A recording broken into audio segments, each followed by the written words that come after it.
All right, what's going on, everybody? Welcome to the Avatar State of the Format Address episode. This is the one where I give you the rundown on everything that I know about this format, and it's been a good one so far. Really good format. I'm really enjoying it. I think the common sentiment among everybody I've talked to so far has been, yeah, it's been a pretty good format. We needed it right after Spider-Man.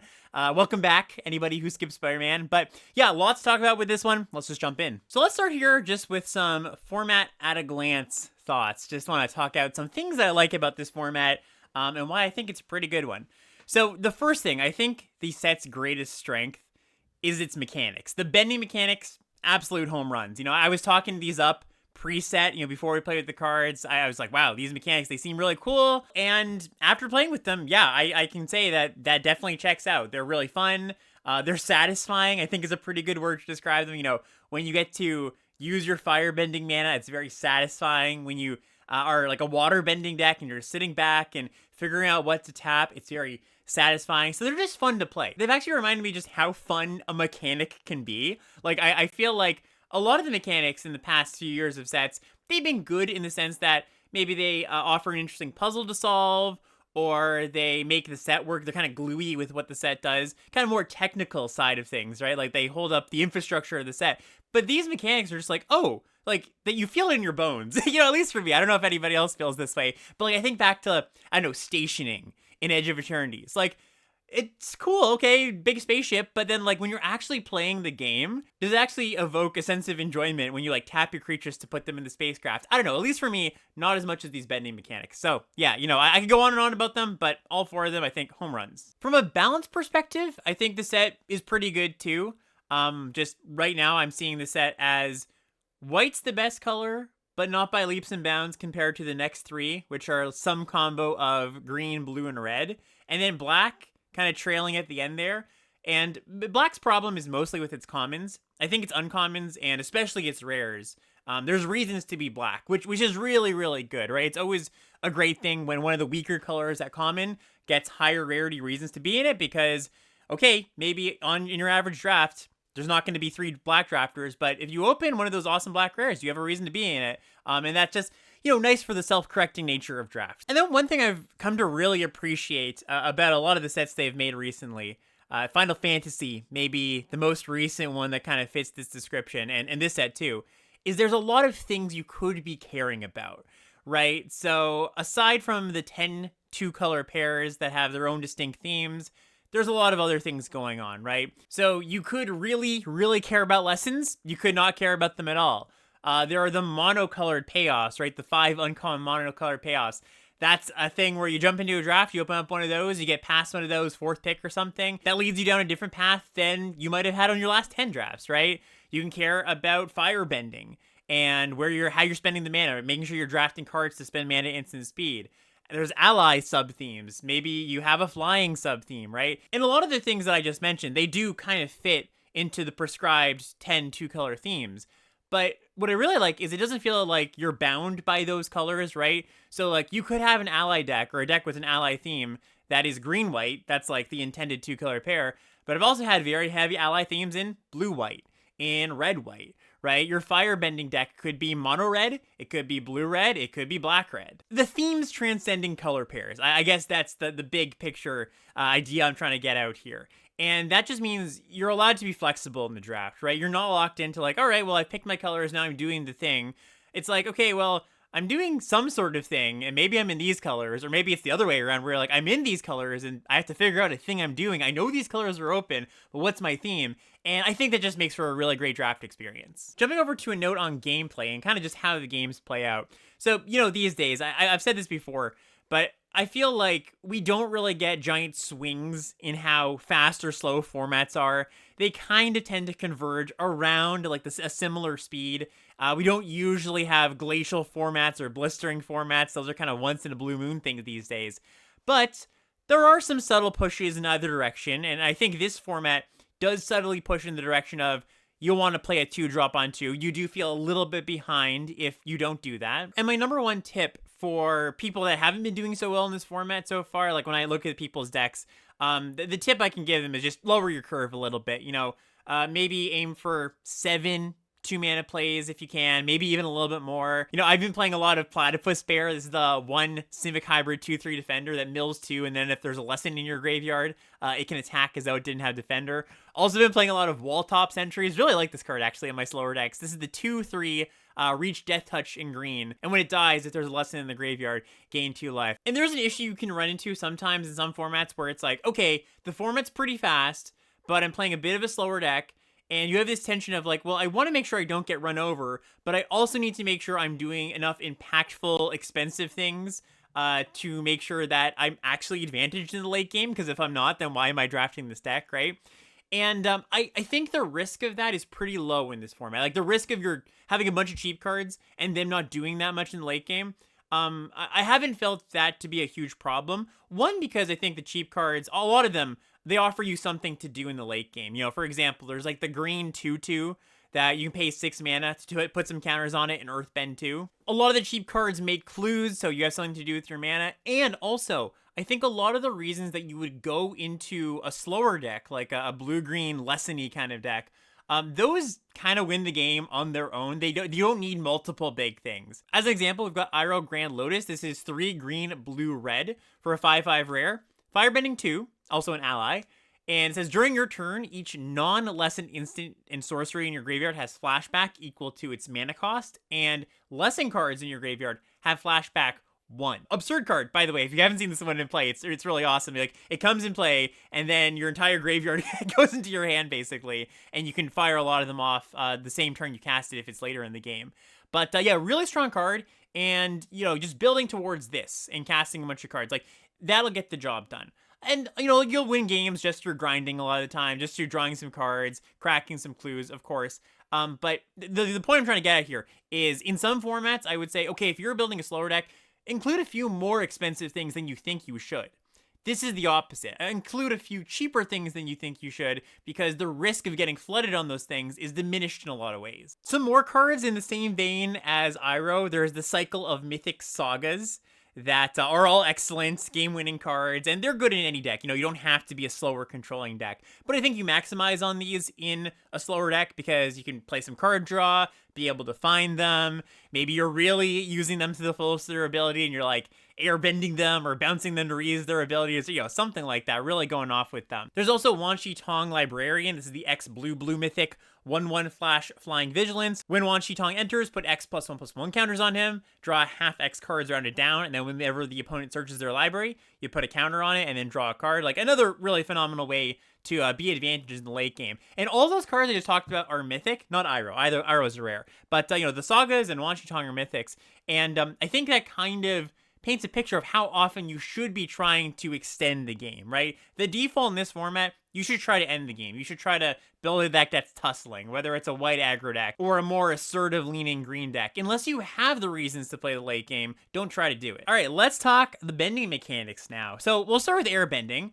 I think a pretty good rule of thumb for airbending is if it says airbending on the card, it's a good card. There's an exception or two that we'll get to, but it's been a really good mechanic. I mean, I think the way to look at it mostly is all the cards that we've seen in the past, the blue cards that are creatures, they say come in, bounce a creature when they come in, right? Just like a Manowar.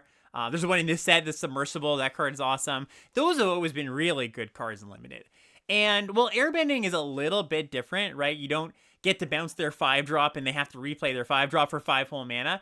It's not that far off. So a card like Glider Staff, which is 2 and a white, uncommon equipment, equip cost of 2. When it enters, airbend up to 1 target creature, and the equipped creature gets +1/+1 flying. These kind of flying equipment, we've seen them before, and they range from, like, pretty bad to okay playables. This card is just good. Like, this card is just a card I take pretty highly, because when you staple basically an interaction spell to your equipment, it changes the card a lot.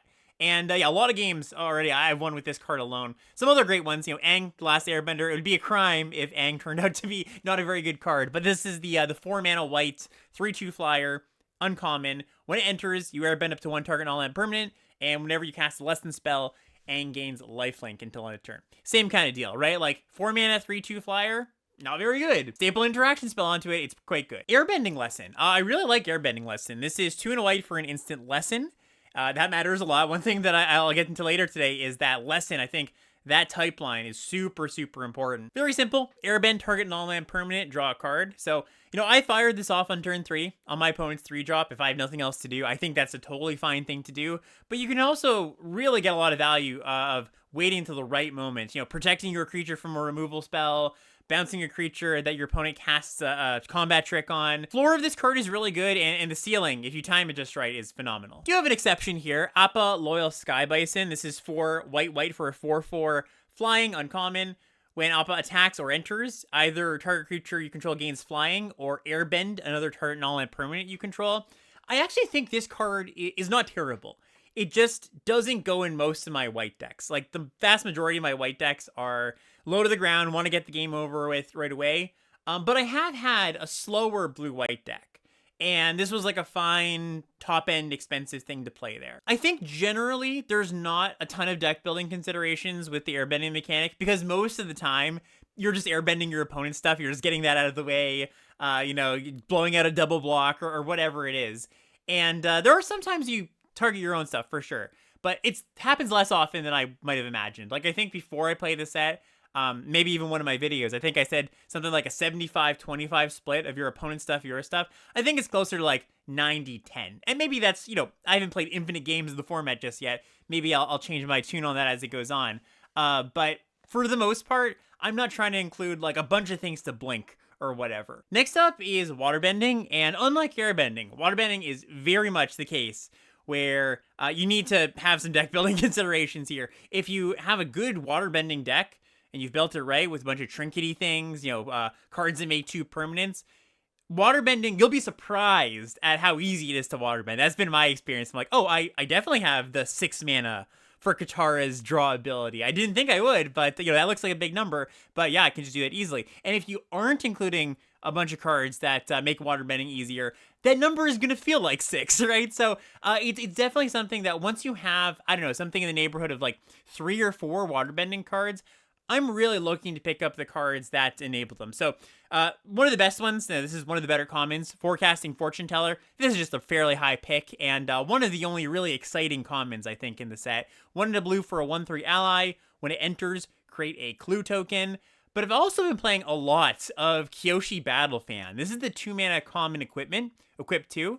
When it enters, you make a 1/1 white ally token, and the equipped creature gets +1/+0. Actually, outside of waterbending decks, which is the most common place I play it, I've been playing this card a decent amount in my allies deck too. Like, I actually just think this card is not so bad. Barrels of Blasting Jelly. This is another one that I've been playing way more often than I would have expected to. Single mana artifact at common. 1 mana to filter, add a mana of any color. Activate that only once per turn, so it's a mana fixer. And you can pay 5 to sack it to deal 5 damage to target creature. So those abilities, they'll come up here and there, but just in the meantime, before they might be relevant, tapping to your waterbending abilities has definitely felt like it's made a difference, like getting something down on turn 1. And I think for the most part, the cards that say waterbending on them, just like airbending, safe bet that it's going to be a pretty good card. That's another great thing, I think, that they did well with the mechanics. There's really not a lot of duds. They want to make sure, I think, that the cards that have these bending mechanics are cards you want to put in your deck. So even something like Watery Grasp, this is the blue removal spell at common. I was kind of unsure about this one. In the set review, we talked about how these kind of cards, a lot of the times they have some drawbacks where they're easy to get blown out. In this set, there's airbending, so airbending, something that you put a Watery Grasp on, or your opponent airbending something that you put a Watery Grasp on, that's pretty bad. It could get disenchanted, etc., etc. But 1 mana, I guess I should read this card out. 1 mana, aura, the enchanted creature doesn't untap during its controller's next untap step, and Waterbend 5, shuffle it into their library. 1 mana to lock down something that has already attacked you. Okay, you've probably taken some damage, most likely, but, 1 mana makes for some really good tempo turns. And that 5 mana waterbending ability, like I mentioned, with all the waterbending stuff, it's cheaper than it looks, really. And I think a good thing to think about with this mechanic in general is the more waterbending cards you have, the less aggressive you want to be. The more you kind of just want to sit back, play some creatures, play some things that make multiple permanents, use your waterbending abilities, because if you're turning your creatures sideways, well, that does make the waterbending ability pretty difficult, pretty expensive. It's not exclusively a defensive mechanic. Like, if you have just like some waterbending cards peppered in there, for example, one of the better ones here that's just good in an aggro deck, Water Tribe Rallier, 2 mana, 2/2 in white, uncommon, Waterbend 5, look at the top 4 cards of your library, take your creature, power 3 or less, put it into your hand, put the rest in the bottom. Like, I don't see this as a defensive card, right? But once you start to get to like 4, 5, 6 Waterbending cards, that's when I start to really see my deck in a bit of a different light. Next up is Firebending, and I think this is my favorite of the bending mechanics personally. Just we really haven't seen too much like Firebending before. It really asks you different questions than a lot of mechanics do, like how am I spending my mana at instant speed in combat? And I should include more ways to do that, right? That's just kind of a unique, interesting thing. Even more so than Waterbending, where it's like, okay, if you have a deck where Firebending is great, if you've supported it, it's going to be really good. You're going to be able to spend that extra mana every turn. And if you can spend that extra mana every turn from Firebending, you're going to be a whole mana, or maybe even 2 mana ahead of the opponent every step of the way. Super powerful. But if you don't have a way to spend it, and you're only spending it on the abilities built into the creatures. A lot of the Firebending cards have activated abilities, right? I don't really think you're getting full value out of them. A lot of these activated abilities on something like Vindictive Warden, for example, this is the 2 and Rakdos Hybrid 2/3 Menace, Firebending 1, 3 mana. This deals 1 damage to each opponent. Like, if this is what you're putting your Firebending mana into, you're not really getting that far ahead, right?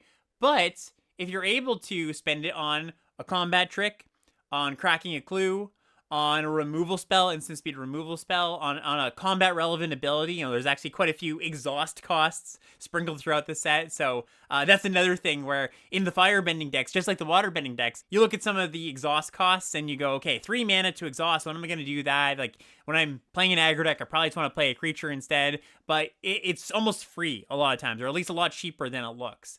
And so if you're doing all that stuff, super powerful mechanic. So just quickly here, running down a very short list, non-exhaustive list of things I like in my Firebending decks. Cunning Maneuver.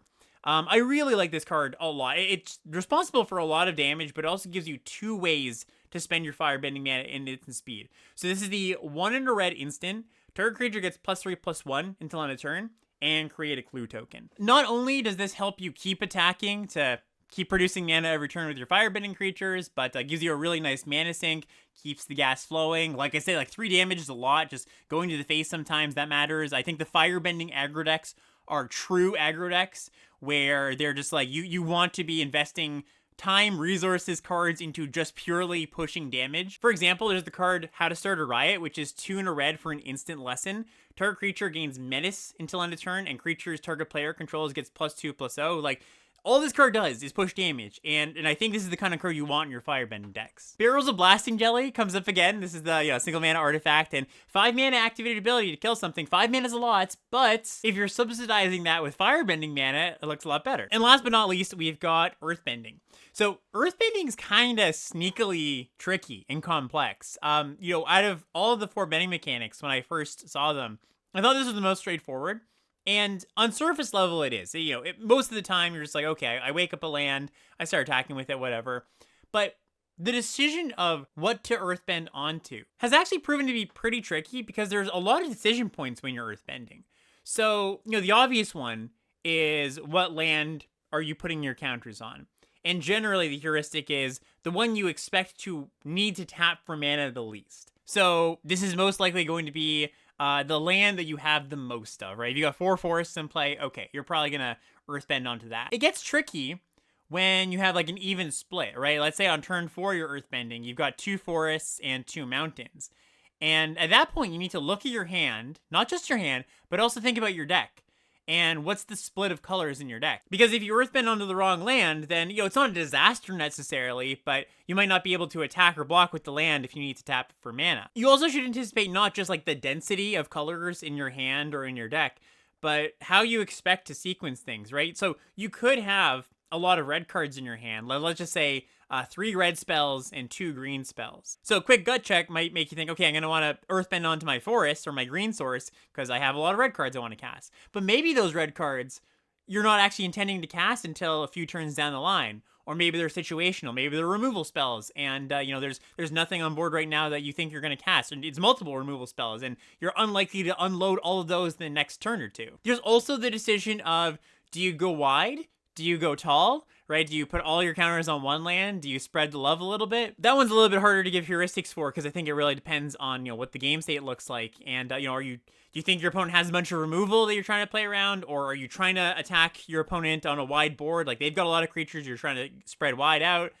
Do you maybe anticipate your opponent has some removal, but you need to go tall anyways on one land because otherwise you just can't attack. So, if they have it, but you got to do what you got to do. Yeah, kind of just like a lot of hidden complexity with this mechanic. Some deck building quirks. So there are the lands in this set with keyword abilities, namely Rumble Arena, which is the common one with Vigilance, and when it enters scry 1, and it says tap to add colorless, and 1 tap add a mana of any color. And Secret Tunnel, this is the rare one that can't be blocked. And you can pay 4 tap, 2 target creatures that share a creature type can't be blocked this turn. So if you've got Earthbending cards, I definitely want to include these cards in my deck. With Rumble Arena, I'll give it a slight caveat there.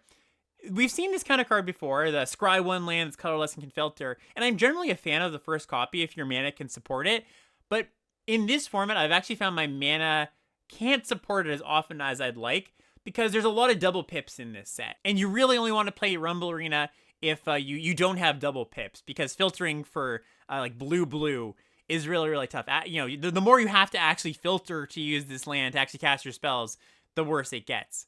And because hybrid cards are pretty common in this set, there's actually a lot of hybrid cards, there's a lot of double pips. So I like the card, and I'll want it in my Earthbending decks, but sometimes I won't include it if my mana requirements are tough, and mana requirements take precedent above, I get a little bit of extra value by giving my land Vigilance. Secret Tunnel, though, this card's great. Like, I would really, really highly prioritize this card. If you've got Earthbending cards and you see it, it's a rare, of course, so you're not going to see it all the time. But it's really appealing if you have Earthbend cards. And, of course, there's also the tap lands that tap for 1 of 2 colors, and you can pay 4 to sack them to draw a card. So I've only done this once, really. It only comes up in pretty late game situations, but you might want to Earthbend onto this land, sack it, draw a card, it comes back, you can draw another card, right? So just something to note there. Also, another thing that doesn't come up very much, but I thought I'd call it out here, is the Black Sacrifice theme, right?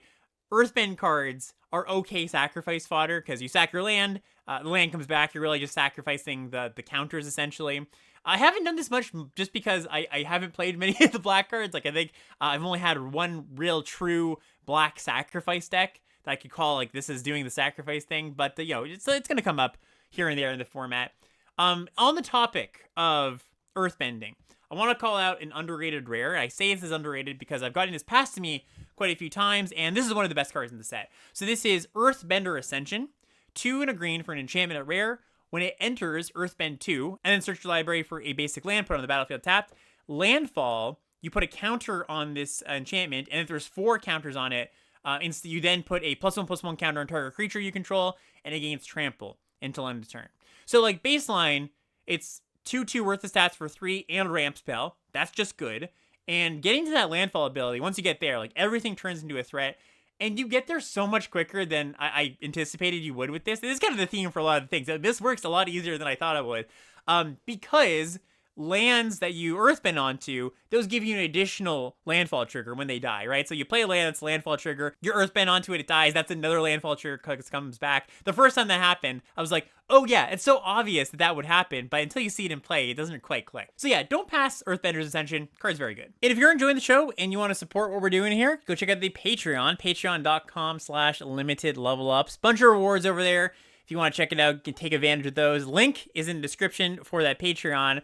Also, if you are a YouTube watcher, you might have noticed that I've been posting some YouTube shorts in the past 2 weeks. And happy to announce that I have an editor now that is thankfully making those, because I'm no good at making shorts. So shout out to Arison, another fellow Toronto Magic player. Much love to him. And so if you want to keep on seeing that content, improve, another good reason to check out the Patreon. I can't say thank you enough to all those support each week. Let's get back to the show. All right, now let's talk about lessons. Lessons without learn. I was saying earlier this week that I am sure there's a lot of people that jumped into their first Avatar draft without knowing anything about the set. And they'd played Strixhaven before, and they just felt so incredibly unlucky because they drafted all these lessons, but they didn't see a single learn card. Yeah, no learn in this set. You just care about lesson because there are cards that say, when there's lessons in your grave, I get better, I do a thing. Or some of them are, when you cast a lesson, you do a thing. And like I alluded to earlier, I think the lesson type is so, so important when you care about it. I mean, that sounds obvious, I know, but I've had a lot of drafts where I've started with a lesson payoff, maybe Iroh, the Teamer Iroh, or Dragonfly Swarm. This is the 1 blue-red star 3. It's got ward 1 in flying, and it says power is equal to the number of non-creature, non-lands in your graveyard. When it dies, if there's a lesson card in your grave, you draw a card. Started the draft with these kind of cards, and I ended up just not seeing the lessons I needed to make my cards functional. Lessons are mostly a blue-green thing. That's where you're gonna find the density of the cards that care about it, but it is also a teamer thing too. Like, it bleeds into red. And it's generally a slow thing, but on some of your aggro decks, you really want lessons too. So that Dragonfly Swarm, like I mentioned, I mean, this can go in an aggro deck or a slower deck, but Fire Nation's Cadet. This is the single red mana 1/2, has Firebending 2 as long as there's a lesson card in your graveyard. And for 2 mana, this creature gets +1/+0 until end of turn.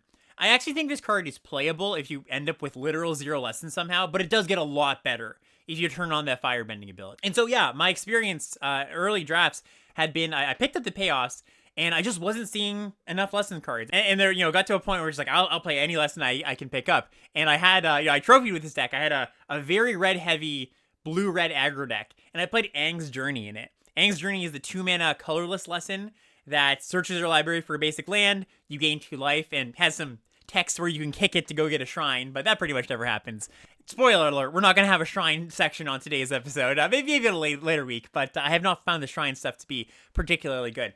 But anyways, this is all just to say, if you have these payoffs to say, when you have a lesson in your grave, when you have 3 lessons in your grave, especially the 3 lesson in your grave ones, right? There's quite a few of those. Something like Accumulate Wisdom, the 2-mana blue instant that looks at the top 3. You can take 1, but if you have 3 lessons in your grave, you just draw those 3 instead. Yeah, just an important piece of the puzzle to think about as you're drafting. And I'd say in most decks that have cards like Accumulate Wisdom, or something like Guru Patik, which is the Simic hybrid uncommon that when it enters, you search your top 5 for a lesson, put it into your hand.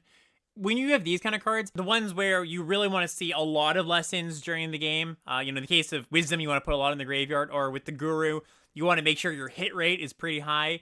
You're aiming for 7 or 8 lessons, I'd say. And to supplement your cards that really care about lessons and them being in the graveyard, usually this is a blue-green thing. The Ostrich Horse is a really great card. The 3-mana 3/1 that when it enters, mill 3 cards, put a land from those into your hand, put a counter on it if you don't. And Platypus Bear, this is the Simic 2/3 defender that mills 2 when it comes in, and if there's a lesson, it loses defender. Just really nice cards for greasing the wheels. Last thing for today, we're just going to go through all 5 colors and talk about what they're doing, what I like about them, maybe in some cases what I don't like about them, and also just call out some cards that I maybe didn't get a chance to.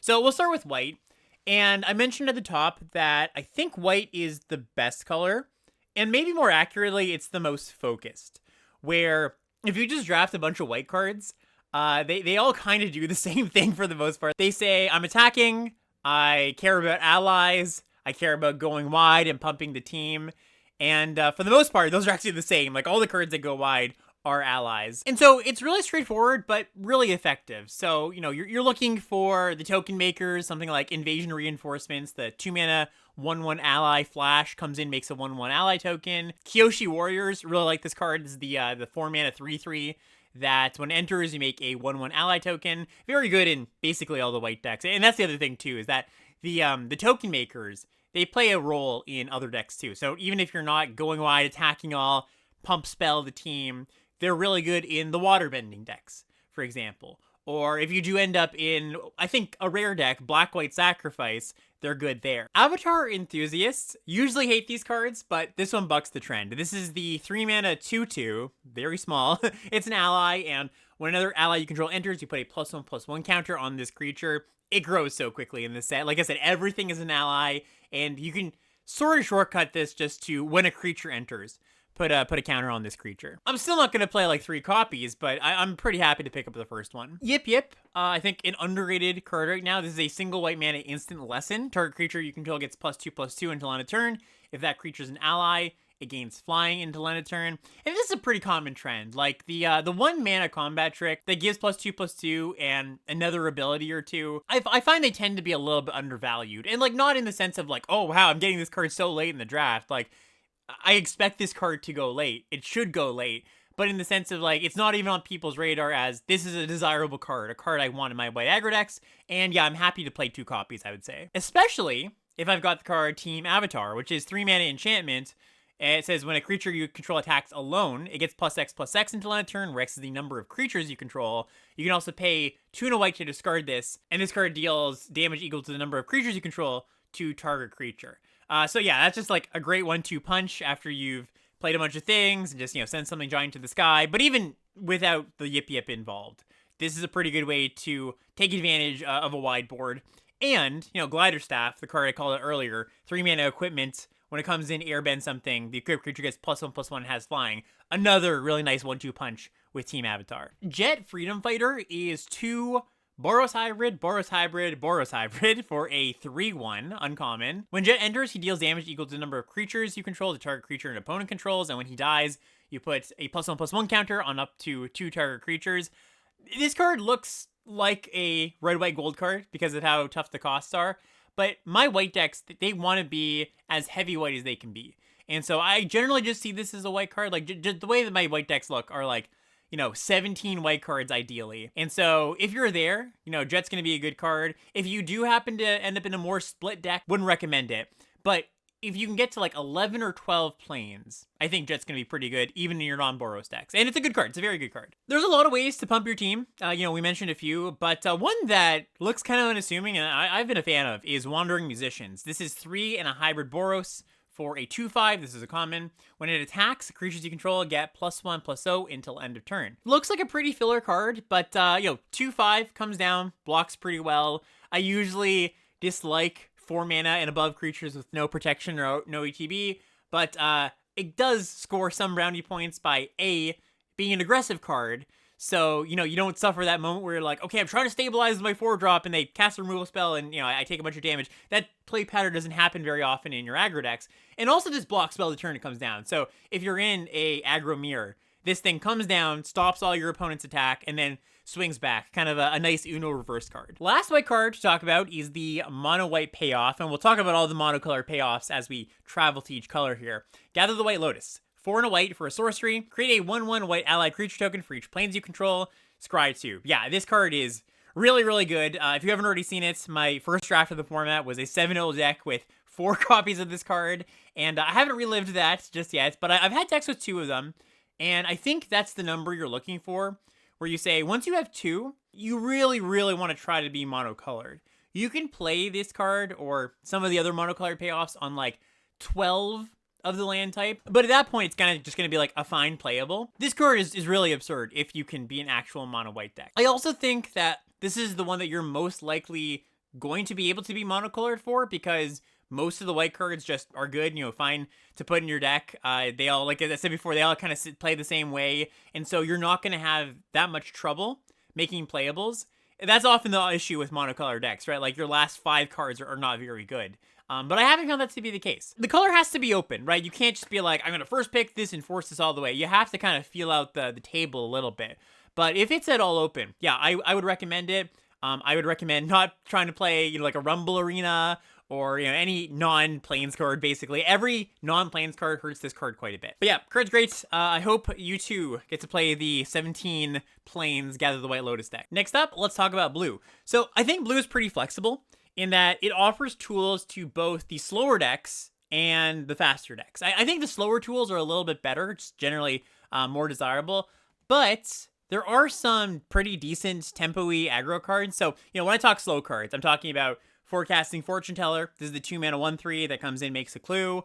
I'm talking Waterbending Lesson, which is 4 mana sorcery lesson, draw 3 cards, then discard a card unless you waterbend 2. Having a common draw 3 is pretty important, right, for a control deck. It means that you have this reliable source of card advantage that, some formats just don't have that. Also, a little note on this card is that when you cast it, you don't have to pay until you see your cards, right? So you draw 3, and then you go, oh, do I have cards I want to discard? Okay, fine, I'll discard one of the cards, or, you can choose to waterbend at that point. So just note there. But then, yeah, there are some tempo options, and I think these are a little bit weaker, but in the decks that they're good in, like a blue-red tempo deck, I think they're pretty good. So, like, First Time Flyer, the 2 mana 1/2 that has flying, it's an ally. If there's a lesson in your grave, it gets +1/+1.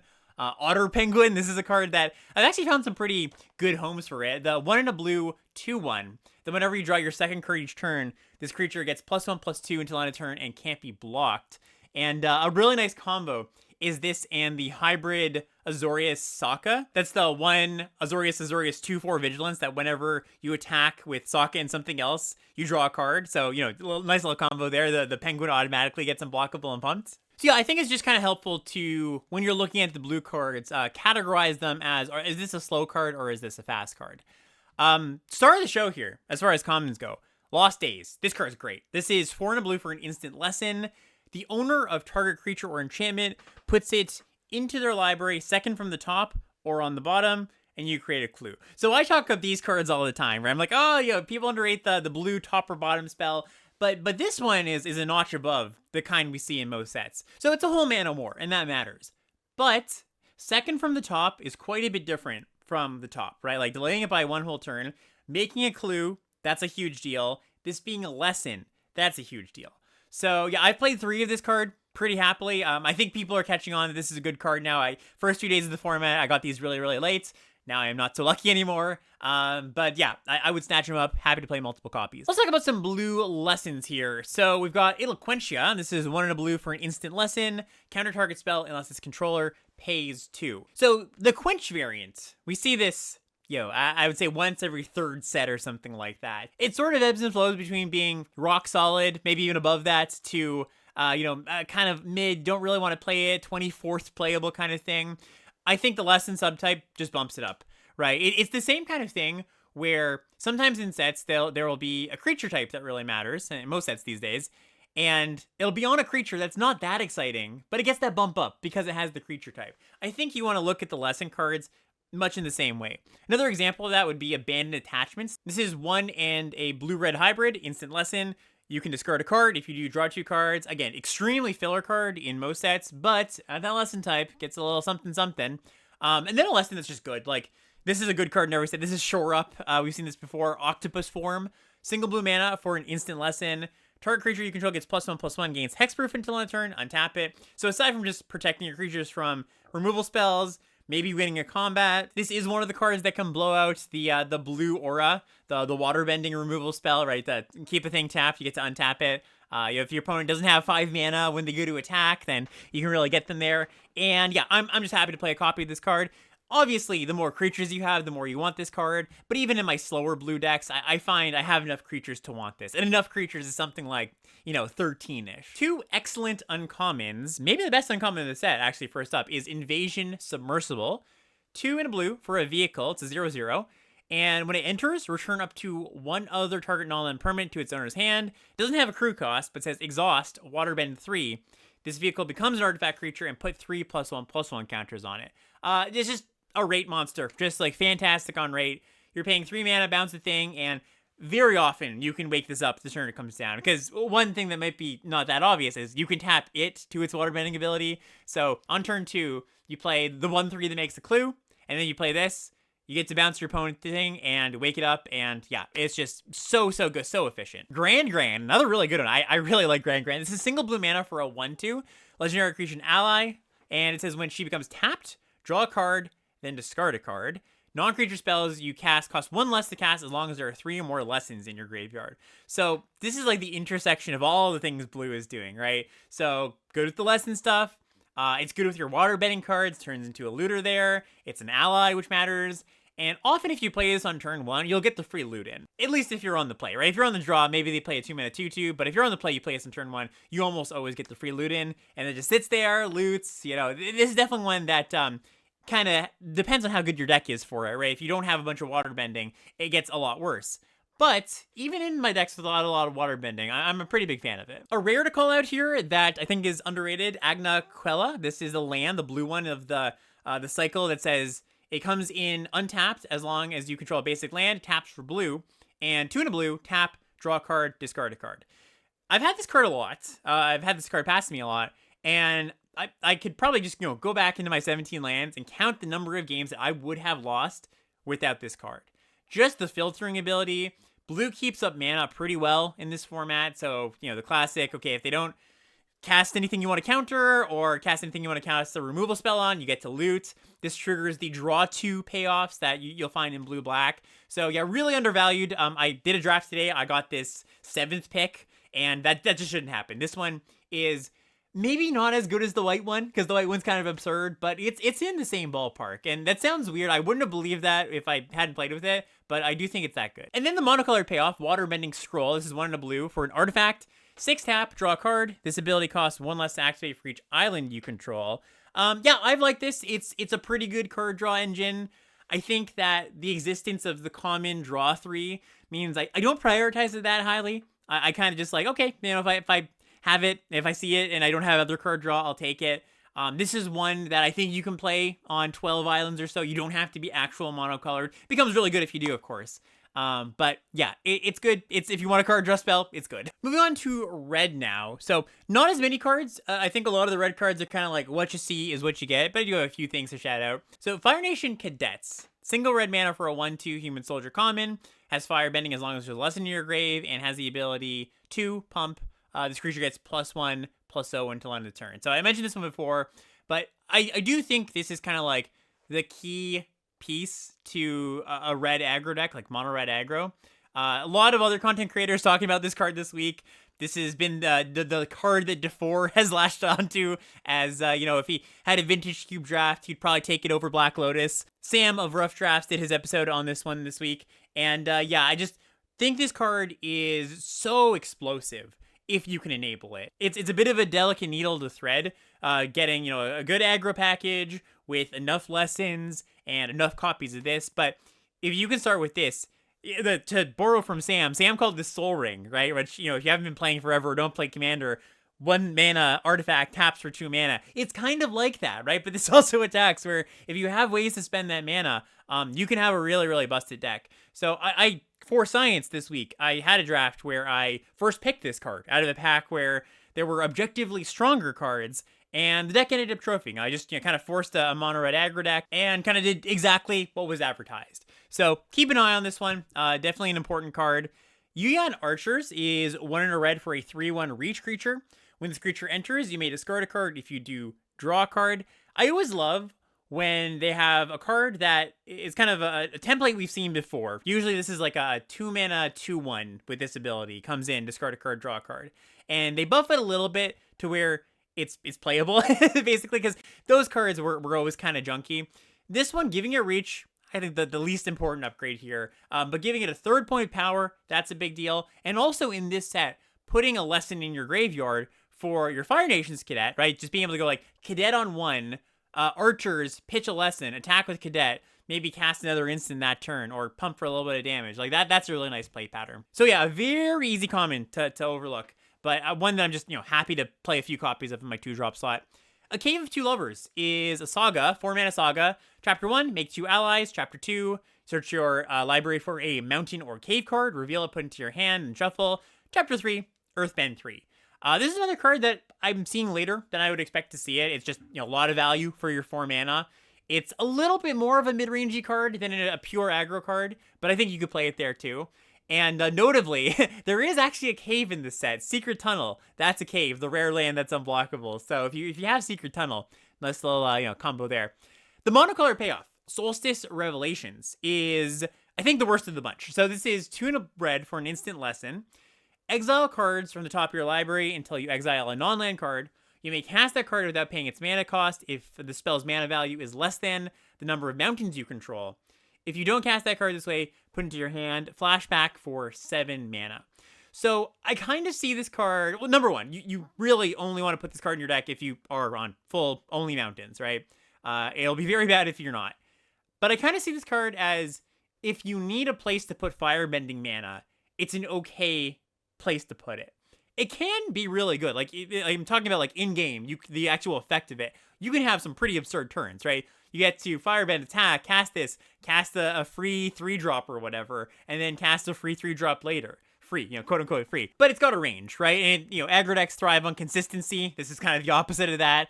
So yeah, you can play it. It's a fine card.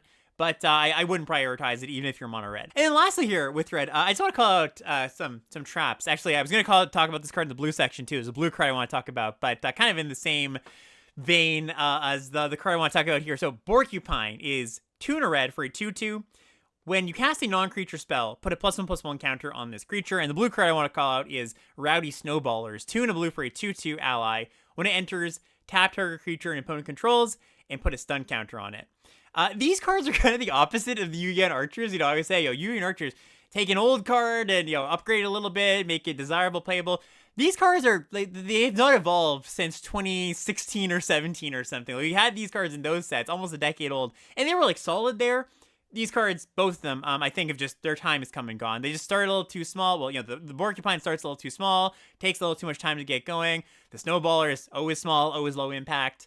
I think the Snowballers, if you are a blue tempo deck, is not super embarrassing like a 23rd, but I would really recommend playing, not playing Porcupine, even in a very spell heavy deck. I think it's just not a good enough card. Green up next, and I talked about a lot of the green cards I liked earlier, so not too many to cover here.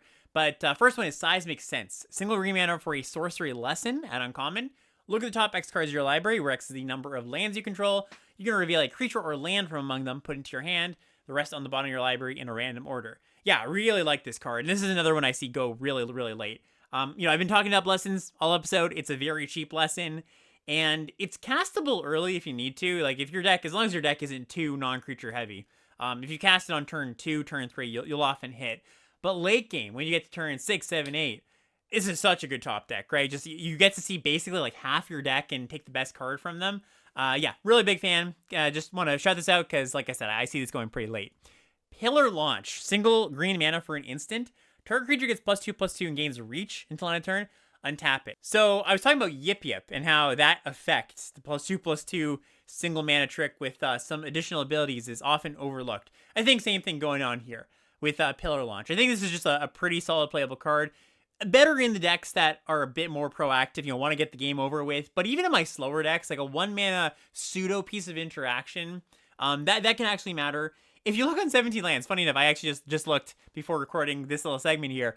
This card and Yip Yip are the top commons in their respective colors, which I do not think means you should take these cards as the top commons, but it does speak to the fact that they're doing something, right? They're doing something that I think a lot of people are overlooking. And then the mono green payoff, Rockalanche. This is 2 and a green for a lesson sorcery. Earthbend X, where X is the number of force you control. Flashback for 5 and a green. So I think it's pretty difficult to want to be a mono green deck. Often when you're green, you're a big lesson deck, and you really have a lot of colors. I'm often splashing my green decks, but this one's definitely okay on 12-ish forests, and that's pretty common, pretty typical for the green decks. And also, because there's a decent amount of self-mill, you get to just flash this back a lot of the time, it's free value. So, yeah, that's not going to be something you want to aim for, the monocolor green deck. I mean, if you get there, great, cool. But it's just a good card. I've played this in a lot of my green decks. And then finally we get to black, and usually on week 1 when there's a color that's a little bit weaker than the rest, I don't spend too much time on it just because I don't think you should spend that much time on it right now. Right now, I think that unless you open a really good black rare, which there are quite a few, I've got some on screen here, not going to read them all out, but there's a healthy handful of them. You really don't need to draft black. It's very difficult to get a really cohesive black deck. Black's theme is sacrifice, and I think almost all the sacrifice cards are just a little bit, didn't quite get there, right? A little bit dorky, a little bit not giving you enough for your mana.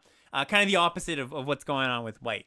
So yeah, if you open a Rise of Sozin, great, take that card, awesome. If you open up the Fire Nation Drill, this is the 2 black vehicle that comes in and destroys something, and it's a 6/3 trample, awesome. You should absolutely take that. It's also got some pretty good gold cards at the rare slot and at the uncommon slot. Specifically, the uncommon slot, I really like Tolls of War. This is white-black for an enchantment. When it enters, you make a clue. Whenever you sacrifice a permanent during your turn, you make a 1/1 ally token. This triggers only once per turn. I think this is a really, really good payoff for sacrificing. So if you happen to end up there, and you get a Tolls of War, great. You can definitely put this card in your deck. Same with Dai Agents. This is the green-black gold card that Earthbends twice, and then when you attack, you drain your opponent for the number of counters, number of creatures with counters on them. This card's also pretty good. So there's something to be said about black. I'm not trying to say it's unplayable or anything. Just my recommendation, if you are trying to win right now, is don't move in unless you have rares. And yeah, that is going to do it for today's episode. Thank you so much for watching and listening, everybody. If you made it this far, as always, check out that Patreon. And shout out again to Harrison, new editor on the team. If you haven't already, like, comment, subscribe, all that good stuff really helps the channel as well. And we'll see you next week. Bye, everybody.